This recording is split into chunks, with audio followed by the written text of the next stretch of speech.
What up? It's the Grandpa MC coming at you with another video. Like, subscribe, share, comment. Alright. Celtics City, episode number 8. This is basically covering the Paul Pierce era, going into the Doc Rivers era. So here we go.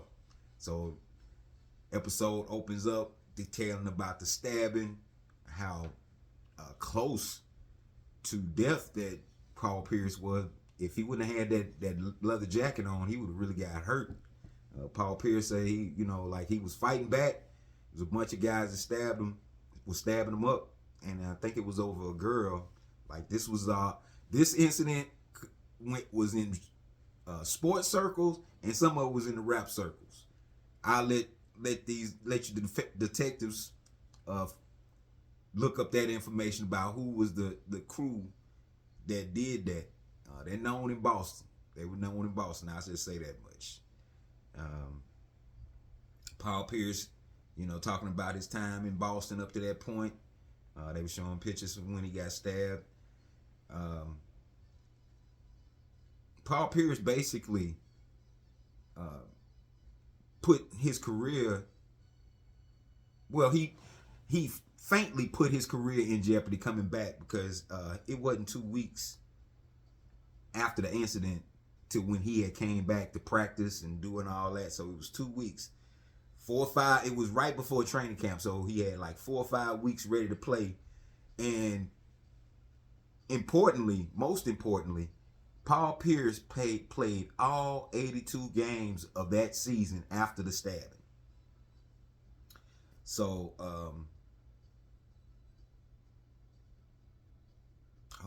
I messed up a little bit, because the Jim O'Brien era was, dang. Well, I'll get over. I must have messed up on the timeline on that, but because Jim O'Brien was before Rick Pitino, but these notes here, man. Anyway, so no, I got it right. I got the time right. My bad.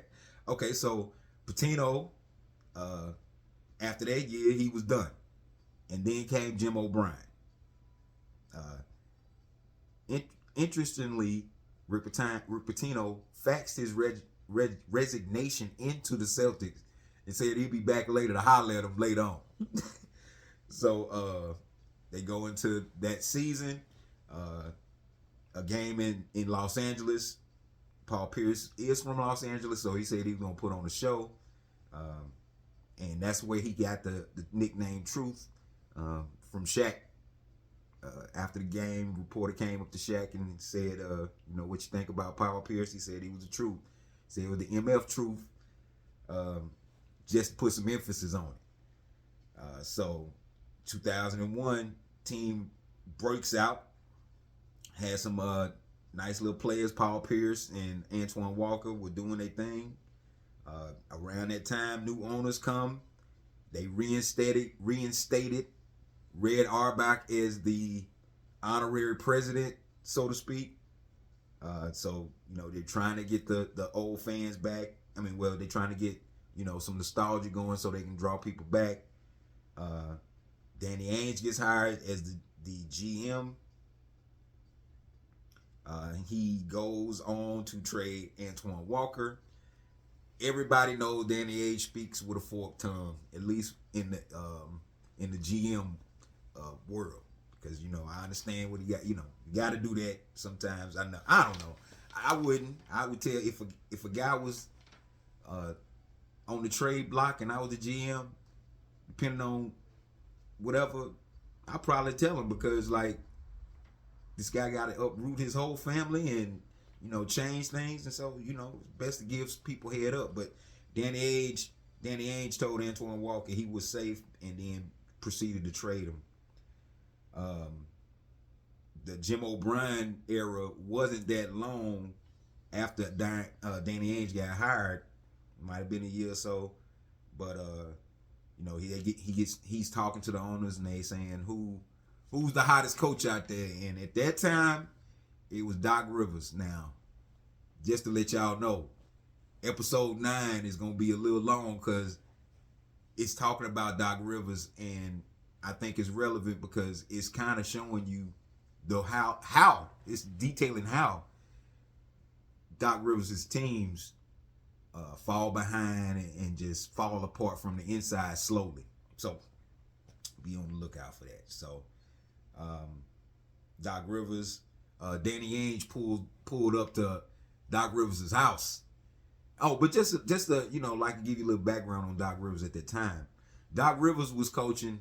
Doc Rivers got on to coaching when he started coaching the Orlando Magic. Orlando Magic did not have any type of big time player. They had I think Ben Wallace was on that team. Ben Wallace was on that team, or was it Bo Outlaw?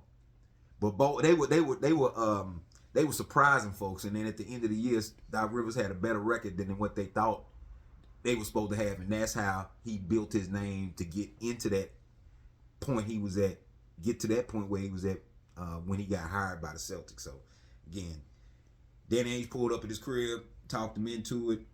Doc Rivers knows and knew about Boston's racial history, and he wanted to change that.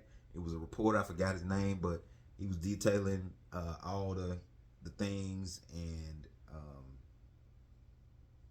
he said on the other hand, the Boston Celtics organization needs to be lauded, applauded, or whatever you want to use, for being pioneers in the racial tension. In the racial situation in Boston. They were one of the first to have the first black player on the team, the first black superstar, the first black coach, and a couple other things. But the team itself was not part of that issue. It might have been in certain situations, but for the most part, all the racial heat was coming from certain areas of Boston. So Paul Pierce goes on to talk about how him and Doc Rivers weren't getting along at the beginning. Doc Rivers was kind of like he wasn't impressed about Paul Pierce's floor game. Now his scoring game was on point, but he wasn't impressed with his floor game.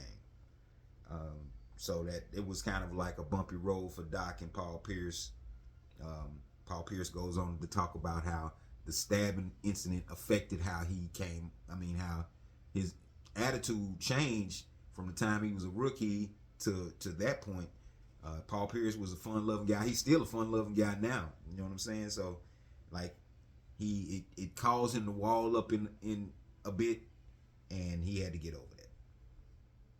Red Auerbach passes away in 2006. A lot of history with him. He was the man up from the time he got there to the time Rick Pitino kicked him out the door. So, big loss for the Celtics organization. Red Auerbach passing away. So, KG, the Celtics are losing still. So, like in one of the last games of the season, Minnesota and Boston plays each other. KG and Paul Pierce played against each other, and Paul Pierce was talking about both of them was going hard at it, and KG was like a maniac out there going crazy, because I think they didn't. Well, I don't think they went to anything, because it was a point this was the point when Minnesota was losing all the mess. Like when Stern put he took away their draft picks for the Joe Smith thing. So KG was in purgatory at that time. So, but he was still playing hard and impressed Paul Pierce enough to tell the owners that that's the guy that y'all need to get. So then that coincided with the interview that KG had during the All-Star weekend, where he was talking to John Thompson. And that was a very poignant interview because KG was laying it all out there. He was crying. He repeated, I'm losing. losing. He said that like 4 or 5 times. I mean, like, it was really getting to KG, man. KG was putting it all out there on that interview, man. If look at it, check it out. That's true. That's true heart and love for the game right there. So KG, they bring the idea to KG about him going to Boston. He was like, nah, they just as bad as us. Y'all need to come on over here. So they had to put a little barrier up, but after that they signed Ray Allen. Ray Allen was playing in Seattle at the time and putting up a lot of great games, man. Seattle Ray Allen was like almost like Jordan a little bit, man. Like serious. And I ain't being hyperbolic when I say that. I'm just saying that Ray Allen was doing mad work in Seattle. He was doing work in Milwaukee too. But like him, they just couldn't get over the hump. Big Dog, him and Sam Cassell, they just couldn't get over the hump. So then KG's interest was peaked, and he was more comfortable with possibly going to the Celtics. So during some kind of wedding or something, Antoine Walker run across KG, and KG is basically asking about Boston and this, that, and the other. And so Paul Pierce, Antoine Walker calls up Paul Pierce and tells him, hey, KG might come in. So KG ends up coming to the Celtics. KG was the spark that lit that team to vault them into the championship.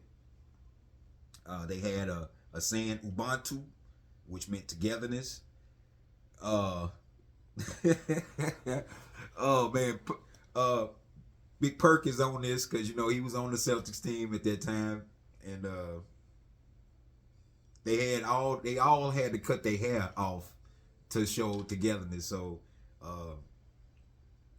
KG said Paul Pierce wasn't really for that, him and Rondo, and Big Perk say he was looking like Morris Chestnut, man. Come on, Big Perk, man. But Big Perk is funny, man. Big Perk is funny, man. I give him that much. Bill DeVoe comes back in. They talking about how the big three, which was KG, Paul Pierce, and Ray Allen, was basically hip hop. And I agree with that. Doc Rivers, when they first got KG, was not convinced that KG was an authentic guy with all the energy and all the histrionics and all that. He thought it was fake, but he soon learned that it was 100% real. So real that Big Baby was apprehensive during practice to substitute for KG, because KG would cuss people out, cause all kind of drama just because he didn't want to get pulled out the game. But that was how intense KG is. And he's intense. He's intense like that on the podcast he do. So let's see. KG described, his little routine when he would be preparing for the game in the tunnel. He would put his hands on the wall and just feel the energy from the crowd and be out there, come out there hype. KG and Bill Russell, they built a really tight bond. Bill Russell really admired KG.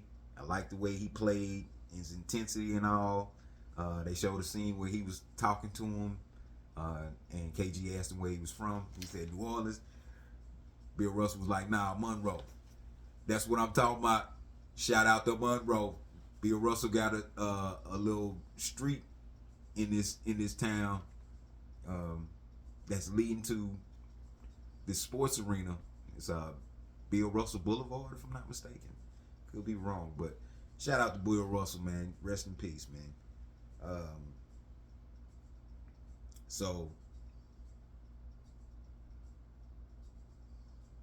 they go through the season. They went on like really long streaks, winning games. So then they get down to the championship series They go through a whole bunch. I mean, they went through Detroit. They went through Cleveland, if I'm not mistaken.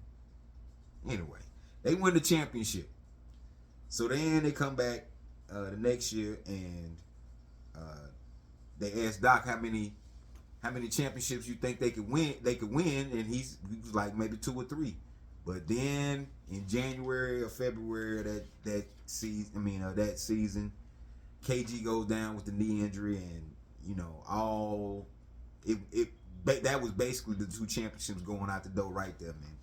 Because KG wasn't never the same after that injury. No matter, I mean, he came back, but he still wasn't the same after that injury. Let's see.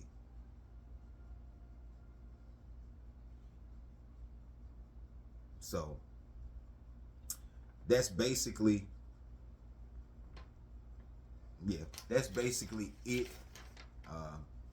of episode number 8. Real good episode, another good one. They show LeBron in there a little bit.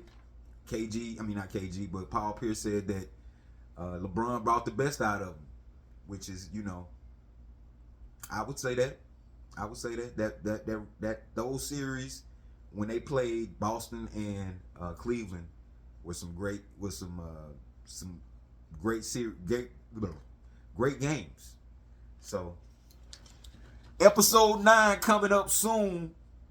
Just hold it down, cause I'm gonna go into Doc Rivers real deep on this one, cause Doc Rivers got a long history of teams just falling apart, and he's in the middle of it a lot of times. So that's it for this episode review. Grandpa out.